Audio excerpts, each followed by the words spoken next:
Entonces, estamos en la semana 7, la próxima semana será la 8, ahí vamos a hacer el primer examen corto. Luego he venido incorporando distintas evaluaciones, que eso lo vamos a ir definiendo en el camino. Aquí están como la lista de evaluaciones ideales, ¿verdad? Pero vamos a ir definiendo eso en función de la respuesta de ustedes y cómo vaya avanzando el semestre para todos ustedes. Profe, Sí. con respecto al quiz de la siguiente semana, bueno, la prueba corta, ¿cuál sería la metodología que vamos a tener? ¿Usted nos lo sube al TEC digital o entramos a alguna plataforma o cómo lo Sí, haríamos? nosotros vamos a colocar la evaluación en una plataforma que no necesariamente va a ser el TEC digital. Entonces, les vamos a mandar eso y les vamos a definir un rango de tiempo que desde luego no va a ser algo muy limitado, ¿verdad? Porque habrán algunos que puedan ingresar en algunos momentos y en otros no, ¿verdad? Entonces, sí les vamos a dar un plazo considerable de tiempo para que lo respondan, pero sí asuman desde ya que estaríamos hablando de a partir del jueves 28 de mayo, o sea, el jueves de la otra semana. Ya se les facilitaría Profe, ese link. Sí, profe, disculpe, sí, ¿me adelante. escucha? Sí, claro, te Eh, escucho. Era para comentarle, bueno, ya yo hice un quiz en otra materia y, y por Tec Digital lo hicimos también. El profesor decidió al final poner 2 intentos en el quiz porque a muchos se les estaba cayendo la plataforma, entonces para que tenga eso presente, no sé. Perfecto. Muchas gracias por esa observación. Otra cosa que es importante decirle de una vez, que según ayer, bueno, lo que se dijo en la FEITEC, que es que si por H o por B alguno no puede entrar al sistema o no sé, se le fue la luz o se le fue el internet y no sé, colapsó, que avise en un periodo de 3 días. Era lo que dijo ayer la FEITEC. Entonces, para que todo el mundo sepa de que si le pasa algo, que inmediatamente se comunique. Bueno, cuando tenga internet o el medio tecnológico que pueda, que se comunique inmediatamente. Perfecto. Muchas gracias por ese detalle tan valioso. La idea de incorporar más exámenes cortos, que básicamente serán exámenes de selección única o falso y verdadero, vamos a tratar de usar una metodología rápida de evaluación, pero sí lo que busco con eso es que de alguna manera ustedes saquen tiempo para profundizar más en el tema, ¿verdad? Que no se vuelva nada más un asunto de un día escuché la clase, medio la entendí y así acabé el curso, ¿verdad?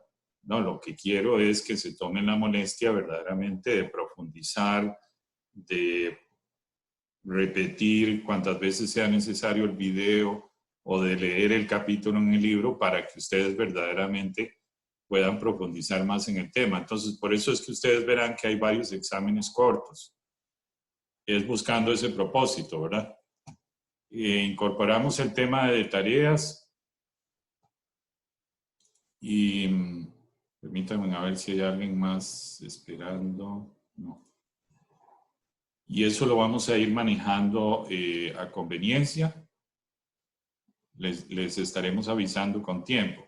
Sí es muy importante el trabajo de simulación. Observen en la semana 10 lo que pretendo, como ha sido costumbre en otras veces que he dado el curso, les pido un avance del trabajo de simulación.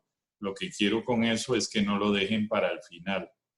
Y un avance es simplemente las primeras secciones del contenido que ya les indiqué, ¿verdad? Y que está en la presentación PowerPoint que está en la carpeta. Entonces, en las secciones que ustedes a la fecha, a esa semana 10, del 8 al 12 de junio, ya tengan elaborado. Lo que quiero con eso es ver qué tanto están progresando en eso y repito, que no vayan a dejar esto completamente de último. Ya a la carrera, hacer algo a la carrera. Entonces tengan muy presente, por favor, el, el tema del avance de trabajo de simulación, y como esto es un trabajo en grupo, no debería ser tan problemático, ¿verdad? Porque son bastantes miembros y se pueden separar, dividir el trabajo entre ustedes. Aquí tendríamos también el segundo examen corto con esa misma metodología que les contaba, de que sea algo fácil y rápido de revisar.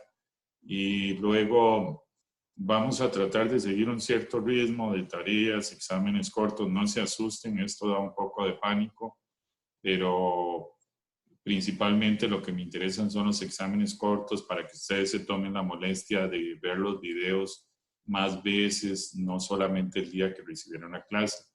Luego en la semana 14, por favor tengan presente esto, estamos hablando del 13 al 17 de julio, es cuando tendrían que entregar en informe digital el diseño del reactor de plasma. Luego en la semana 15, y aquí noten que estas dos evaluaciones las dejé después de las vacaciones de la primera semana de julio. Entonces, si dado el caso ustedes se retrasaron, bueno, ahí tienen una semana de colchón que, aunque son vacaciones en teoría, ustedes podrían terminar de resolver si tuvieran algún retraso. Pero estas dos evaluaciones quedan después de la semana de vacaciones. Después, en la semana 17, ya tendrían ustedes que entregar lo correspondiente a nitruración de plasma. Observen, y también al informe de la investigación bibliográfica de los dispositivos de fusión. Eso lo estoy dejando hasta la semana 17 con el objetivo de poder preparar todo lo correspondiente al tema de nitruración. Y esto es lo más que lo podemos extender del 3 al 7 de agosto. Las entregas generalmente van a ser los días jueves.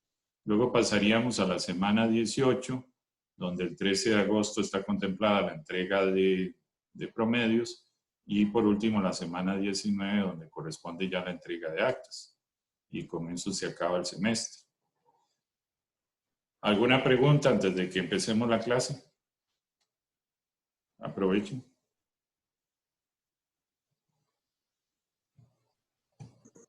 Profe, una pregunta, digamos, si yo quisiera complementar los videos con la lectura del libro, digamos, yo estuve estudiando un poco, pero el libro se hizo muy amplio, ¿verdad? Tenemos como, bueno, el libro del curso, pero hay como 2 volúmenes y yo estuve buscando y ya hay temas como que sí concuerdan, entonces fue como que usted diga, bueno, empiecen desde aquí y desde aquí también van los videos, entonces como para ir como de la mano, digamos, lectura de libro y video, o sea, como en qué sección de qué libro sería que empieza.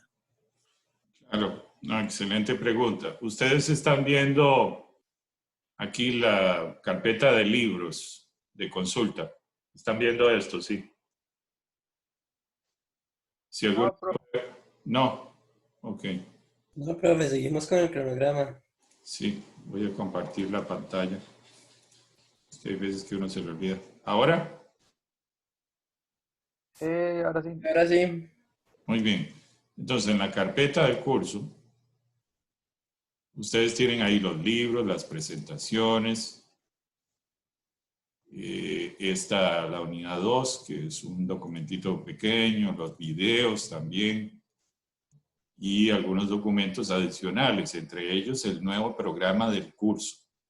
Y recuerden que aquí donde dice instrucciones para el curso por situación de pandemia, es donde yo voy a ir agregando y donde he venido agregando todos los cambios y los índices de los informes. Todavía me falta agregar los correspondientes al examen 1 y 2, pero ahí voy a ir agregando todo eso. Entonces, si usted quiere revisar cuáles eran las secciones de un informe, lo va a poder ver aquí.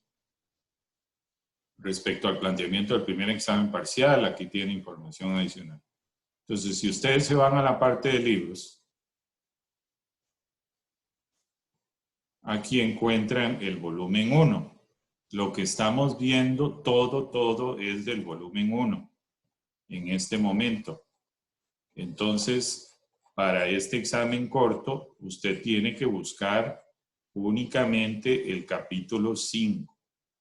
El capítulo 5 es el único capítulo que va a ser evaluado en este examen corto. Y ese capítulo 5 involucra varios videos de clase. Probablemente vayan a ser como unos 3 videos aproximadamente. Les vamos a indicar cuáles para que usted ya sepa que son esos 3 videos nada más y cubre todo el capítulo 5. Pero si usted se va al libro, enfóquese nada más en el capítulo 5. Es lo único, no tiene que ir a ninguna otra fuente. Ahí está todo, capítulo 5.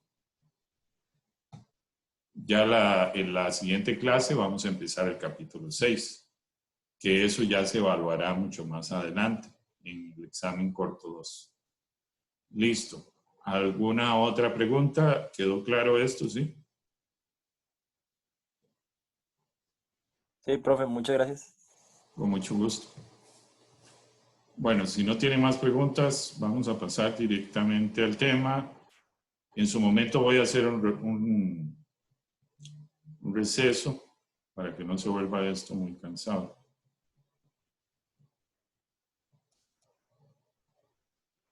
Entonces, el interés nuestro ahora, sabiendo ya cómo generar haces de electrones, que es lo que vimos en la clase pasada, el interés ahora es ver cómo podemos desviar esos haces, cómo podemos focalizar esos haces, cómo podemos alinear esos haces, porque dependiendo de la aplicación se requiere o que se focalicen, o que se alineen, o que se desvíen. Entonces eso es lo que queremos ver hoy. Tal vez el tema de ahora puede hacer que parezca un poco pesado porque aparecen varias ecuaciones, pero despreocúpense. Van a ver que después de que vean el video de nuevo y complementen con el libro, en realidad es sumamente sencillo seguir la secuencia. Entonces, recordemos que el flujo de partículas por metro cuadrado por segundo, en este caso electrones, se representa por gamma. Este es el flujo del haz de electrones. Y por definición se define como corriente entre área. Y entonces aquí es donde nosotros podemos recordar que el área, en este caso, es una sección transversal, es el diámetro del haz partido entre 2 al cuadrado. Y entonces eso nos lleva a esto que aparece por aquí. Esto que está por aquí corresponde al área. Entonces yo estoy dividiendo la corriente entre el área y entre la carga. Y eso lo que me queda es unidades de electrones por metro cuadrado por segundo, que es lo que entendemos como flujo. Entonces esta entenderíamos que es la definición del flujo de electrones que vienen ahí en el haz. Hemos venido hablando de que las configuraciones de electrodo siguen una teoría, que es la teoría del límite carga-espacio, según la teoría de Chai. Y en esa sabemos que el flujo es la densidad de corriente entre la carga. Pero, de acuerdo a la teoría de Chai, esta densidad de corriente está dada de esta manera,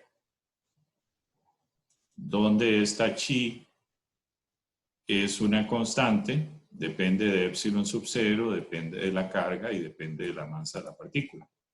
Por eso decimos que esta chi es una constante que se agrega aquí.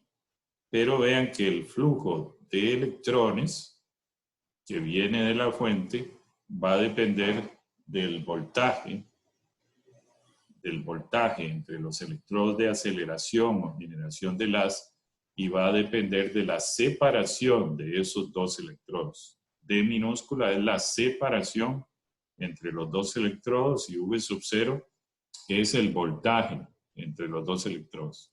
Entonces esperaríamos que más voltaje nos lleve a más flujo y una distancia más pequeña nos lleve también a un mayor flujo. Muy bien. Vamos a borrar.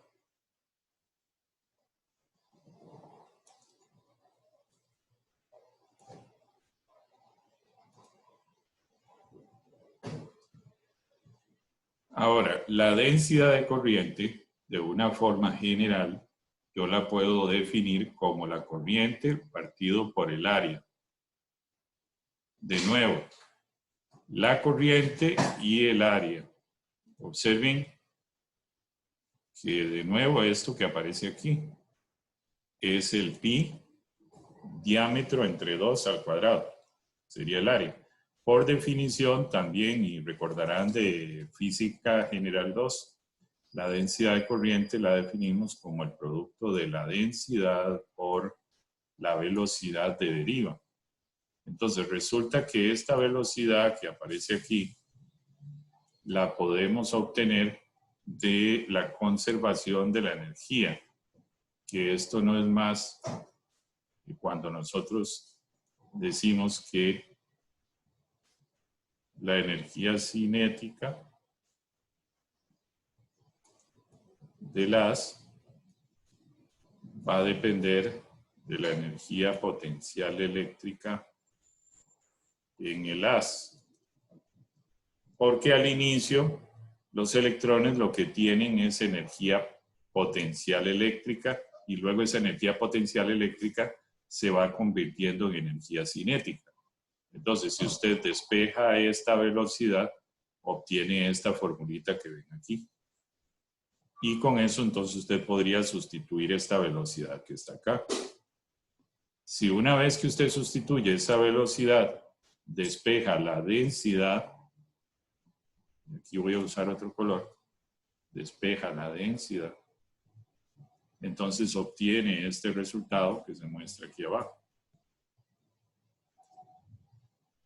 Lo único que se hizo fue despejar la densidad, en este caso n sub b.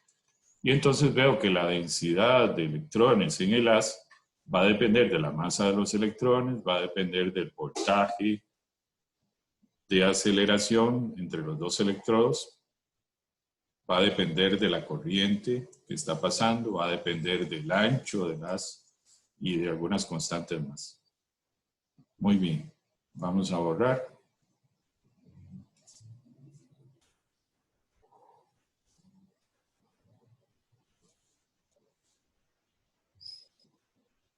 Desde el punto de vista de la teoría de Child, la teoría del límite de carga-espacio, sabemos que entre ese cátodo y ese ánodo, aquí tengo el cátodo, y aquí tengo el ánodo, y entonces entre ellos hay un voltaje, que es lo que estamos llamando V0.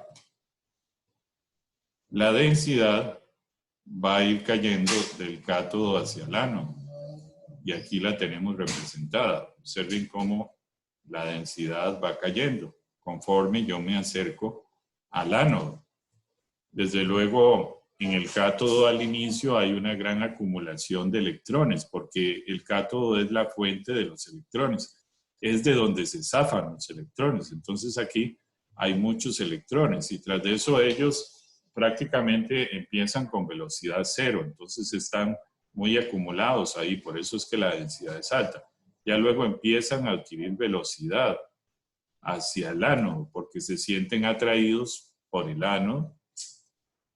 Y entonces, luego el ánodo, como tiene orificios, esos electrones logran atravesar esos orificios y ahí ya salen con una energía cinética. Y eso es lo que constituye lo que llamamos el haz. Esto que está aquí representa justamente el haz, que tiene un ancho D, que tiene una densidad de corriente J sub C, que tiene una corriente IB, etcétera, etcétera. Entonces, lo que sabemos es que desde el punto de vista de la teoría límite de carga de espacio, la densidad de electrones va a ir cayendo hacia el ánodo y esa densidad es la densidad de partículas que finalmente constituye el haz.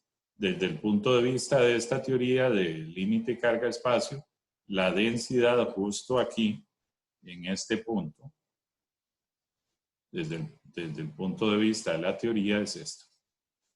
Entonces, esa densidad de electrones que yo tenga va a depender de qué tanto voltaje tiene la configuración de electrodos, de cuánto es la separación entre los electrodos y de algunas constantes físicas. Pero entonces eso me permite a mí saber cuál es la densidad de la densidad del haz aquí en la condición inicial, cuando ya ha atravesado la rejilla de aceleración. Vamos a borrar.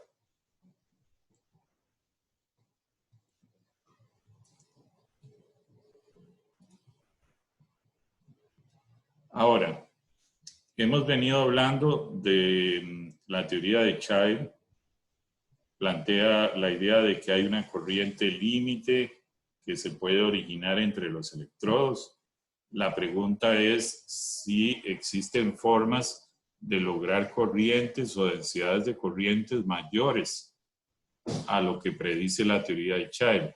Entonces voy a mencionar concretamente dos formas de lograr corrientes mayores o densidades de corrientes mayores a la teoría de Child.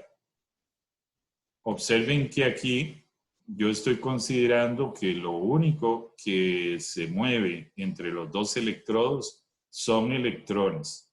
No estamos considerando que se mueven iones. Eso es muy importante tenerlo presente. Aquí, bajo este principio, estamos considerando que lo que se mueve, lo que se acelera aquí son únicamente electrones.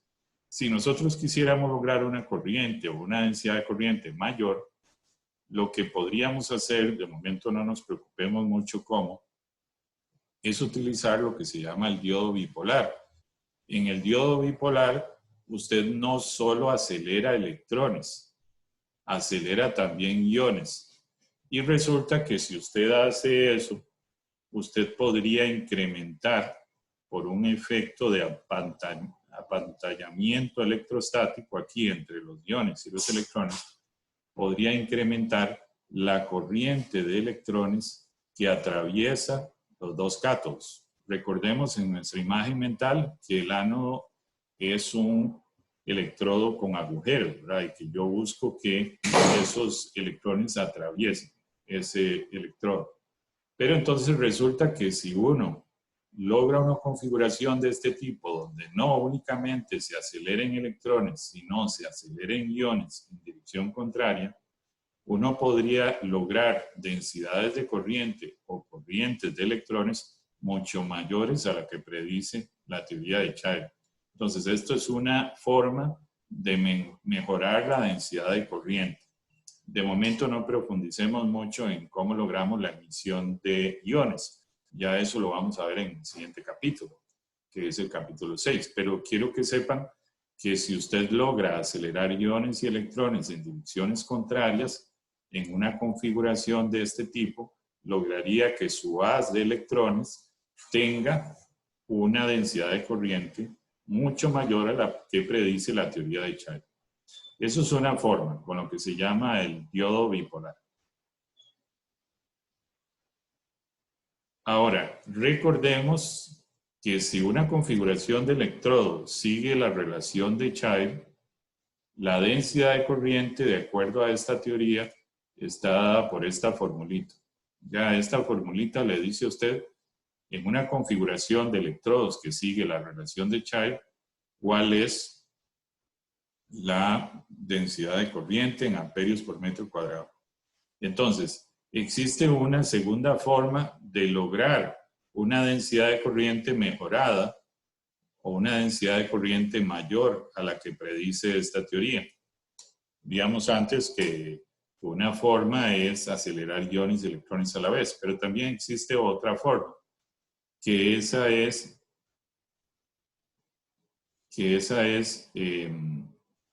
justamente lo que se llama la configuración a cel de cel. Aquí hay un error en la presentación.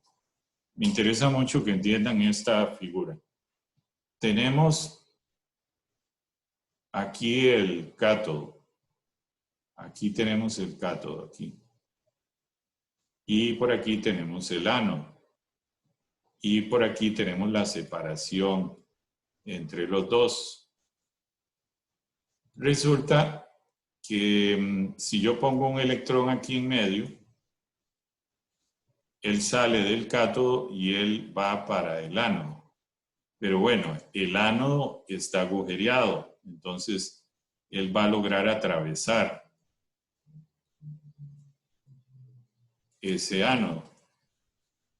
Y lo que va a suceder es que, claro, cuando él ya atravesó, él va a sentir una fuerza de atracción del ánodo, porque él se va a sentir atraído por el ánodo, que tiene un potencial positivo. Entonces, en esta fase de aquí, decimos que se desacelera el electrón. En esta fase lo aceleramos, pero en esta otra fase lo desaceleramos, porque él va a empezar a sentir la atracción del potencial positivo aquí en el ánodo. Si eso lo representamos desde el punto de vista gráfico en potencial versus posición en X, que es lo que tenemos aquí, observen que en este caso tenemos un potencial negativo. El cátodo está a un potencial negativo, entonces está por debajo del 0. Luego, llevamos eso a que el potencial empiece a crecer, a crecer, a crecer, a crecer, hasta llegar a un potencial positivo, que es justamente este potencial de acá, que es el potencial que tiene el ánodo. Después de que hemos logrado eso, hay otro electrodo, pero este electrodo va a tener potencial 0, o sea, está a tierra. Y entonces potencial 0 está aquí. Por lo tanto, entonces, en este trayecto, el potencial empieza a caer hasta tomar un valor 0. Entonces, eso nos lleva a que el voltaje o el potencial de aceleración desde menos V sub 0 hasta VA sería justamente la suma de los dos. Entonces observen que es muy fácil si yo utilizo la expresión de la densidad de corriente de Child, aquí donde viene el voltaje de aceleración, simplemente estoy sustituyendo ese voltaje de aceleración que antes era únicamente V sub 0, ahora ese voltaje de aceleración es V sub 0 por acá más VA, para obtener una diferencia total de potencial de V sub 0 más VA, que es el potencial que está acelerando, porque desde aquí hasta aquí el electrón se está acelerando. En todo este proceso el electrón se está acelerando. Inicialmente se acelera por repulsión, porque esto está a un potencial negativo, y luego siente más el potencial atractivo cuando ya está cerca del ánodo. Entonces, en esta parte siente más repulsión y por lo tanto va alejándose, y aquí ya siente más atracción porque se va acercando al ánodo. Atraviesa el ánodo que está agujereado y él sigue hacia adelante, pero siente esa fuerza de atracción del ánodo que lo desacelera un poco. Resulta que como acelera aquí en esta primera parte y desacelera en esta segunda parte, a esta configuración se le llama acel-decel, o sea, acelera, desacelera. Y esta configuración, si usted la incorpora en su diseño, va a lograr densidades de corriente mucho más altas que la densidad de corriente que predice la teoría de Child. Y aquí lo podemos ver. Observen cómo la nueva densidad de corriente va a ser mucho mayor porque el voltaje de aceleración es mucho mayor. Entonces, una configuración como esta nos permitiría lograr densidades de corriente mucho mayores, si ese es el interés que tenemos para la aplicación, que andamos buscando. Me pueden interrumpir en cualquier momento, no se preocupen que queden las voces de ustedes en el video. Me interesa que esto quede muy claro, más que la grabación quede perfecta. Entonces me pueden interrumpir cuando gusten. Bueno, esto que hablaba es solamente para mencionar 2 ejemplos de cómo puedo mejorar la densidad de corriente en una configuración de un haz. La primera es acelerando electrones y iones en la configuración de cátodo-ánodo, y la segunda es utilizando una configuración de un potencial negativo, un potencial positivo y un potencial cero. Y eso me permitiría lograr densidades de corriente mejoradas. Si seguimos analizando la formulita que obtuvimos, que es esta de aquí, pues observen que si comparamos eso con la densidad de corriente de Child, que es esta que tenemos aquí, entonces nosotros podríamos comparar estas dos, que no es más que hacer un cociente de las dos. Podemos dividir las dos y entonces con eso poder hacer una comparación de las dos y darnos cuenta que la comparación de las dos tiene esta dependencia. Tal cual. ¿Qué era este VA? Este VA, si nos devolvemos, es este potencial acá positivo que se tiene.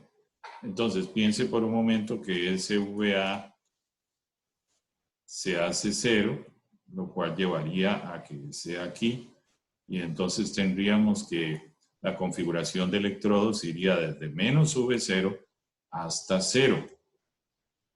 Y entonces, eso nos llevaría a que si VA se hace 0, si VA se hace 0,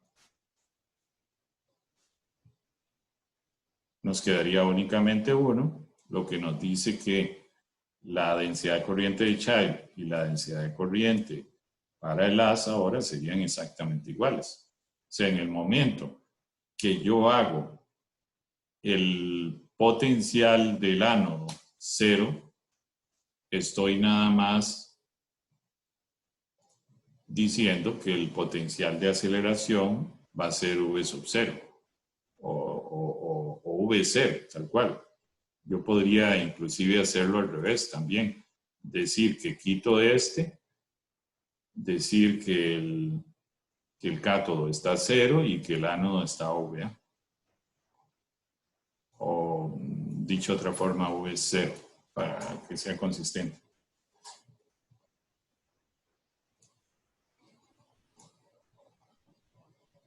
Muy bien, ahora vamos a entrar a otro tema.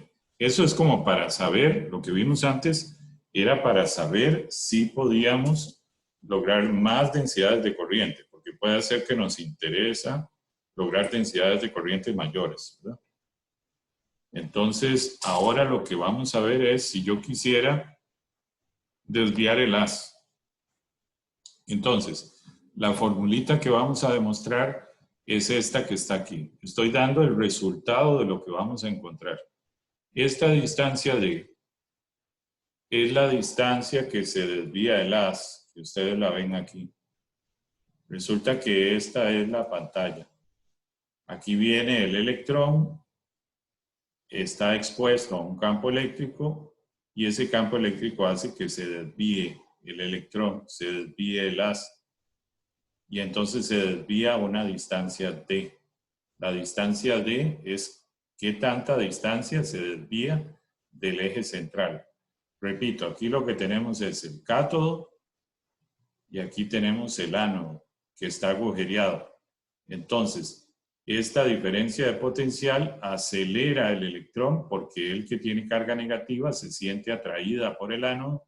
Cuando adquiere velocidad, atraviesa el agujero del ánodo y entonces sale con una velocidad V sub 0, que se la dio el potencial eléctrico aquí. Y luego viene y resulta que aquí hay un campo eléctrico en esta dirección, y como es un electrón, va a sentir una fuerza eléctrica para abajo. Entonces, él va a sentir una fuerza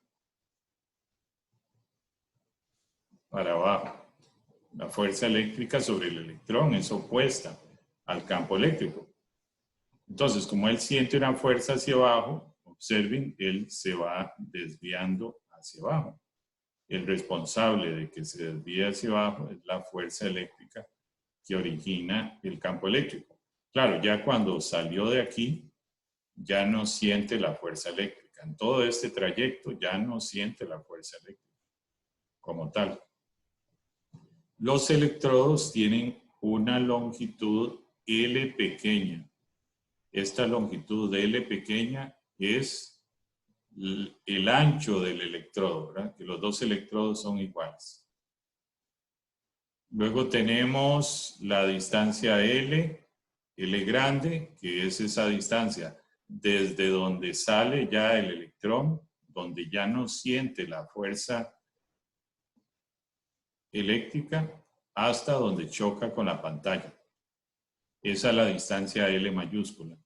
El ángulo es ese ángulo que se desvió desde donde abandonó los electrodos hasta que chocó. Perdón, no, aquí hay un error. Vamos a borrar. Ese ángulo es el desvío desde la línea central de donde venía hasta la línea recta que va al punto de choque. Ese es el ángulo de desvío.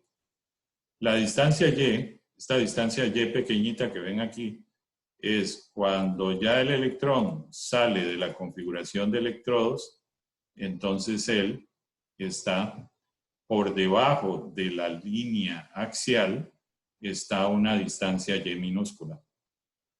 Es esa distancia que el electrón cayó por culpa de la fuerza eléctrica.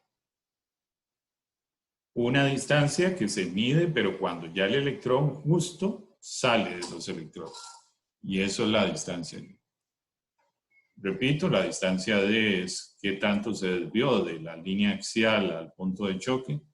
Y entonces uno podría aquí extender este triángulo. Y esto es una cosa muy importante de hacer. Podría extender este triángulo y entonces preguntarse cuánto es este cateto. Este cateto de acá. Bueno, vean que este cateto de acá es D grande, restándole Y. Si a D le resto este pedacito, obtengo este cateto de acá. Luego el cateto de arriba de este triángulo, que sería esto por aquí, es justamente L. Es justamente L. Entonces, si ustedes ven, usted podría decir tangente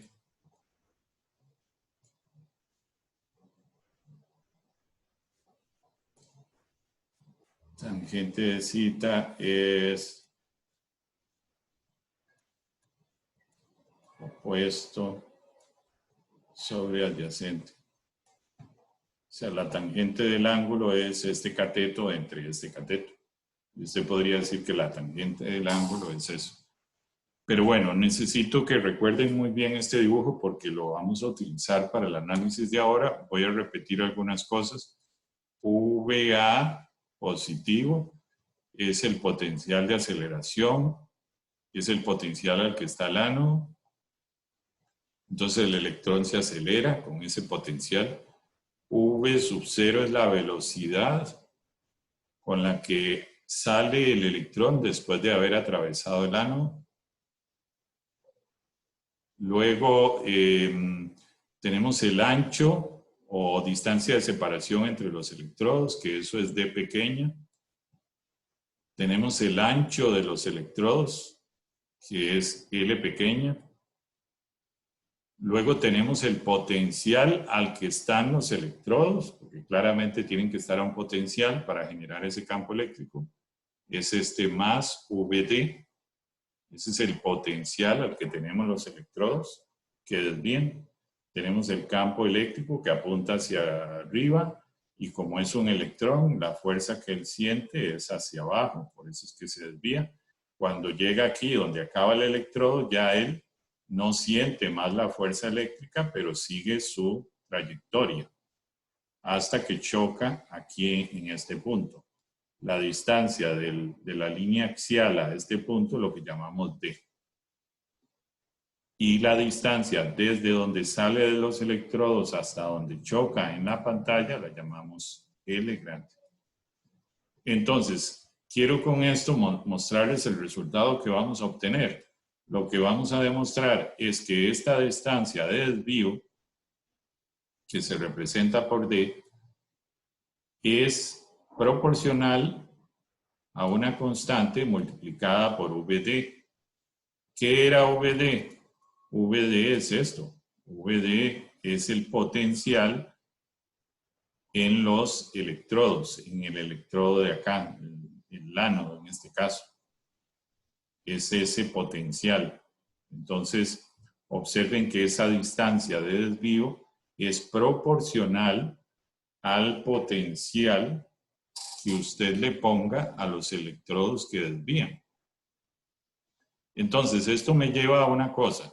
Aquellos que estudian electrónica, electromecánica o cualquier otra ingeniería afín, observen una cosa muy interesante. Esta distancia usted la puede medir. Esta distancia de choque usted la puede medir. Entonces, si usted sabe cuánto es esta distancia de desvío, que es esa distancia D, si usted conoce esto y sabe cuánto es esta constante, ¿qué es lo que va a encontrar? El voltaje. Entonces esto es un instrumento para medir voltajes. Usted utiliza un cañón de electrones, conecta estos electrodos a un voltaje desconocido. Usted no sabe cuánto es ese voltaje, pero resulta que como hay una relación entre lo que se desvía y el voltaje aplicado, si usted puede cuantificar cuánto es el voltaje, la distancia de desvío, y esta constante que vamos a ver que la podemos obtener de esto que está aquí, que no son más que parámetros geométricos y el voltaje de aceleración del haz de electrones, podríamos encontrar este voltaje desconocido.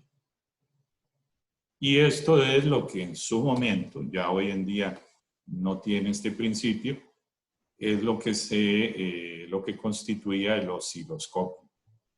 El osciloscopio de rayos catódicos, que probablemente ninguno de ustedes llegó a conocer.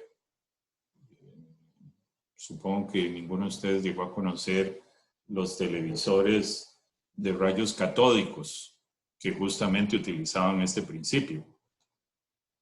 O sí, ¿alguno ha tenido oportunidad de ver, aunque sea en un museo, un televisor de rayos catódicos? Que utilizaban un tubo muy largo hacia atrás y la pantalla se abría en un sistema como de vidrio. ¿Los han llegado a ver? Les pregunto por curiosidad, pueden abrir el micrófono. Espero que no estén dormidos.